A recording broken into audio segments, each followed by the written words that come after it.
I would point to two things in particular. Firstly, the colonial power was under an obligation to respect the territorial integrity of the non-self-governing territory. What this meant in practice was that the right to self-determination had to be exercised by the entire population of the existing territorial unit.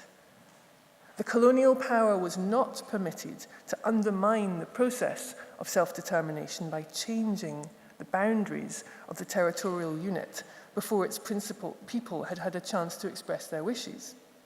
This principle was, of course, elegantly expressed in paragraph 6 of the Colonial Declaration. And if a territory were to be divided, this would have to be by the agreement of the people of the whole territorial unit. By 1968, UN-supervised plebiscites had been used on many occasions to allow the people of a colony to express their will as to the potential merger or division of the colony. And secondly, the colonial powers had to move swiftly to grant independence to all territories which wished it. Paragraph 5 of the Colonial Declaration made clear that this process of moving towards independence had to be carried out in accordance with the freely expressed will and desire of the people concerned. The UK argues that the Chagos archipelago never formed part of Mauritius at all, being only administered as a part of Mauritius for convenience. But this ignores the overwhelming historical facts. The evidence, much of which the UK remains silent about, makes it plain that the Chagos archipelago was an integral part of Mauritius, and indeed the colonial power readily acknowledged that at the time. And the UK's argument makes its behaviour at the time of dismemberment completely inexplicable. Why was the British governor told to explain that the Chagos archipelago would be, I quote, constitutionally separated from Mauritius? Why all the talk of detachment if the archipelago was not attached in the first place? I turn next to the argument that the Mauritian representatives agreed to the excision. On this point, the colonial power stands alone. Every state which has made submissions on this aspect of the facts, along with the African Union, concludes that the colonial power's conduct seriously violated the right of self-determination. Mauritius considers that the record can be boiled down to two simple facts.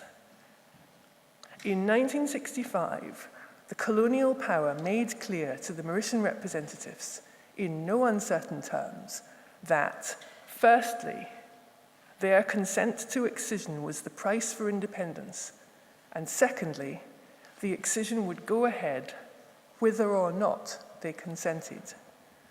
So the choice facing the Mauritian representatives was not, in reality, between retaining or losing the Chagos archipelago, but between gaining independence and remaining a colony. Either way, it was clear the colonial power had already decided that the archipelago was to be removed. On no possible interpretation of the historical record did it ever give the Mauritian people the option of retaining the archipelago. It was not a treaty. The document was one between a colonial power and a colony under its control. And the law of treaties is simply inapplicable here. The court is dealing with a situation of decolonization, and it is the right of self-determination which provides the necessary legal framework. The question for the court is whether, at any stage, the Mauritian people agreed to the excision on the basis of a free and fair expression of their will. Mauritius considers that the events of 1965 amount to coercion and duress within the everyday meaning of those words, the very opposite of the free and fair consent that self-determination required. The United Nations, through the General Assembly and its committees, has condemned the excision and stated on numerous occasions that it violated the rights of self-determination and territorial integrity. That the international community has said the same thing in many different fora, including the Organization of African Unity, now the African Union, the Non-Aligned Movement, and the Group of 77 in China. And the court has before it the many written statements of the states which have participated in these proceedings.